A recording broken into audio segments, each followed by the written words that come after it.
Hi, okay. Hi, Michelle. Hi, Lily. Okay, so can we start just by talking a little bit about your background? Growing up, you grew up in Taiwan? In China, Yes. Okay. In a rural village. Oh, okay, so what was that like? Back then, because it's during the Cultural Revolution, so we didn't have much at all. It's really bare because it's all the farmlands and only, I think, less than 1,000 families in the neighborhood. But we had a great time. I mean, we didn't have much, but we had a great time. Yeah, so what did you do? Just like play in the fields and climb trees, or I don't know? My friends does, but my mom did, but my mom was very strict, so I go to school and then I come home, get groceries. Every day we cook every day fresh because there's no refrigerator. Right. So everything was I cook and clean and do school work and But you enjoyed it. Yeah, because you don't know any better. Right. There's no entertainment. There's no much to do other than the few movies that Chen and Ma wanted us to see, and that was it. And do you have brothers and sisters? Yes, I do. One brother. Does he still live in China? No, he's here. Oh, he's here. Oh, yeah. Okay. So when did you come to San Diego? 1999. Okay, so you've been here for a long time. Yes. Did you come here for college? No, my former husband came here for law school. Oh, okay. So you became a lawyer and. Okay, and was it tough to adjust to life in San Diego? You just immediately. Oh no, this is heavenly. It is compared to all the places I went to. Because yes. when I first came, it was in Fresno, and I thought that was a really cool place, but Fresno. I know. So yeah, so then you come here and it's like, oh my gosh. Yes, well, because I was so focused in life to do what I wanted to do, to raise my children and do the things that I was doing. So I really didn't know how to enjoy life until the last, I think probably 10 years. The last 10 years I really started reaching out to the world and doing all the crazy things. Like I launched the first Chinese television on mobile phone in 2005 when no one believed that we'll watch TV on mobile phone, and everyone told me, "Oh, Lily, no one's gonna watch TV on mobile phone." So wow, and now everybody does, right? I know you can't live without it. No. Even though what's funny was, in the rural area all over the world, doesn't matter how poor they are, they still have a cell phone. Oh, you see homeless people on the street with and the they cell have phone. cell phones. Yes. Yeah. You're right. Like people cannot live without cell phones and access to media 24 hours a day, basically. So.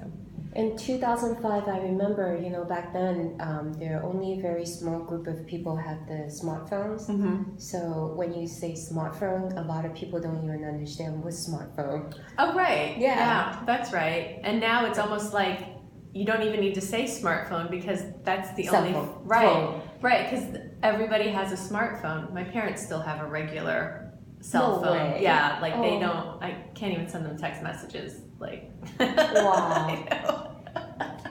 Yeah, but aside from like that demographic, like very old, older people who don't necessarily need it. I mean, everyone just grows up with a smartphone and yeah.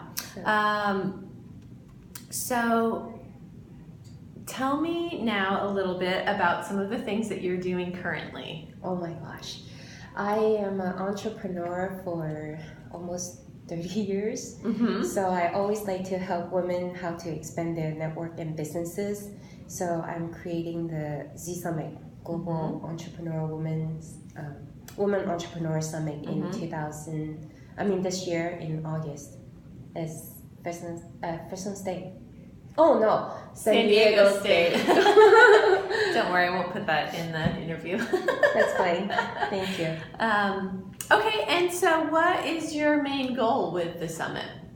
Is to provide a platform for the women to learn the latest trend and also to connect with each other and make trade deals. Right, very good. Yeah. So it affects their bottom line right away. They'll be able to make lucrative partnerships with other people. Yeah, for example, one of my girlfriend in China, she has over 100 chain stores at the mall, and she's looking for beauty products from around the world to import. And and as we mentioned last week, that the president of China changed the strategy. Instead of being an exporter country, now suddenly 3 months ago we became an import. China became an importer. And he's committed $8 trillion for the next 10 years. Yes, right. That's huge. So it's good news for global business. Oh, yes. Yeah. And especially for women. And then you see a lot of people start. Yesterday was the Women's Day. That's right, International Women's Day. Yeah, so it's, women are starting to have power and have a place on, in the work, have a stand on the workplace. That's right. So no longer I hope that we're not going to be discriminated. Yeah, well. And I think that's what, we're working on that. We're working on it, that's right. It's an ongoing struggle. It doesn't end. Yes. You just keep going, but we've definitely made progress, which is very good. We're so lucky to live in this era. That's true, definitely. I mean, the future looks good, right? It looks better than the past. Always, every day. To me, every day That's right. Is a blessing. That's right. Great. That's right. I agree. So, what would be your ideal outcome of the summit if it went exactly as you envisioned and dreamed of? Oh my What would be the result? It will be many transactions happen because, for example, my girlfriend Kelly, she'll find a lot of products not only from the U.S. but from another country like Botswana, or I was told that they have diamond and Brazil and India, from all over the world. Right. They'll input the unique products that other countries have into China, and then vice versa, because even though they're the importer now, but not many people know that strategy yet. Right. So that's something that we're working on it. Right.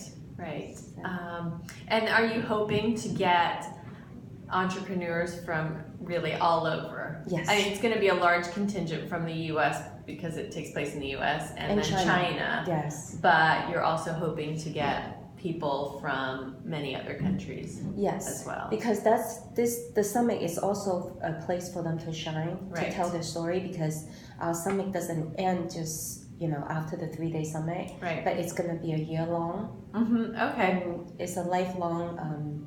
Through the social media, we always constantly wanted to see, the transaction that make from this summit. Where are they? How are they doing? What can we do to help them? And then have their story inspire other women. Right, very good. Thank you. And then can you talk to me a little bit about the format of the summit in terms of, I think you were doing like sort of roundtable discussions. Can you just talk about that a little bit? Yes, it's going to be one hall hosts 1,000, the 1,000 women so that they don't miss anything. So it's every day we have 3 to 4 sessions. Each session is about an hour and a half, and we have the top executives and entrepreneurs from the world to share their inspirational stories with us, and just share with us what the futures look like to them.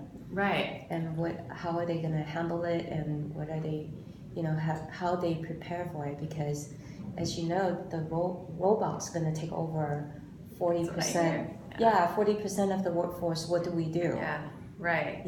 Right. So.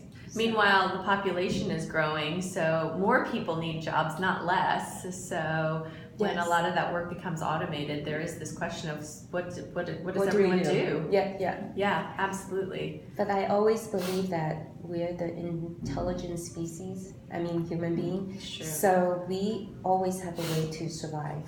Yes, no matter what, under any Right. circumstances.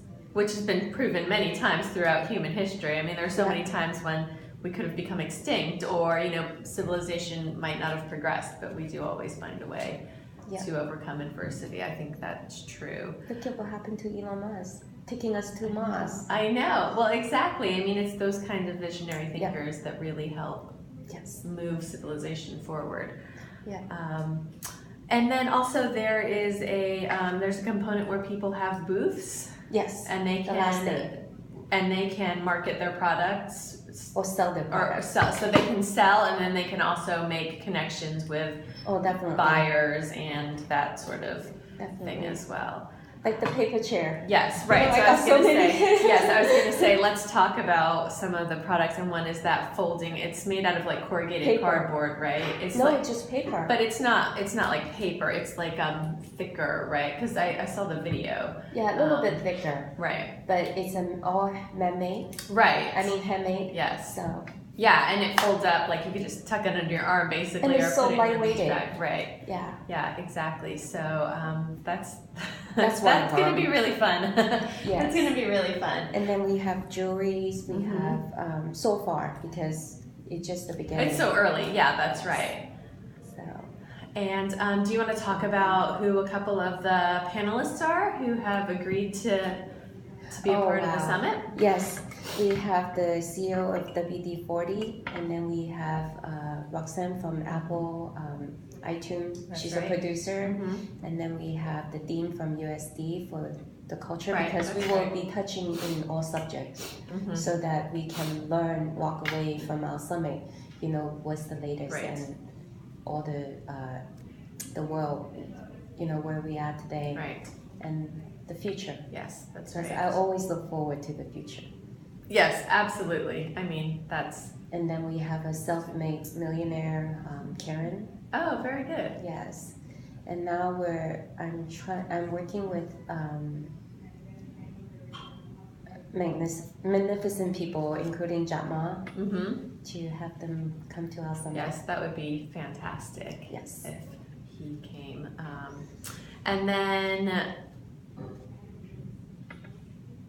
Well, okay, so I think that gives us a pretty good basic understanding. So if people wanted to participate either as like a vendor on the last day, or come to be a member of the summit and listen to the experts as well, get to meet them too. Yes, which is also fantastic. So how do they find out more information and sign up? From our website, because we're working with a nonprofit too. So from both our website, you can sign up. Okay, so your website is theZmedia. theZmedia, yes. And then the other one is GIC 501c. GIC 501c3.org. Okay, yours is a lot easier to remember. Yes. It's like a serial number. It's a GIC. If a lot, it's a non-profit organization, so, and that's where we inspire young minds to become a grace, to make their dreams come true. Right. So, which is great. Thank you. And then there are only 1,000 seats, right, available. So, and it's taking place in August, so that's only about 5 months away, right? So, yes, and I'm working really, really hard right now. And I got a lot of mentors. Yes, it's going to be even busier as you get closer. So, yeah. Okay, so do you have any? Let me ask you this last question: who is somebody that inspires you, or that you look up to? I'm sure there are many. Yes, many. Just pick and then one. I just pick one. I still say God. Well, you can't beat that, right? Yes. Yeah. Because other than that, in all walks of my life, I have so many great people helping me throughout the years. Yeah. And if it wasn't for them, I wouldn't be here. Right. So. Right. And God is sort of the orchestrator, right? Yes, oversees everything. People, right. He puts all these people in touch with each other, God brought them to my life. Exactly. So every day is a magic. Yes. So every day someone inspires me, including you. Right. You're inspiring me now. Well, it's really nice to work with another, strong woman trying to make a positive impact in the world and do good work, and also be your own person, So yes, I think it's a difficult balance for women sometimes. So it's nice to work with, you know, other women who are doing the same thing. Yes. Thank you. Okay, well, thank you. Thank you so much, I look Michelle. forward to this summit. I can't wait. I know. Thanks. Thank you.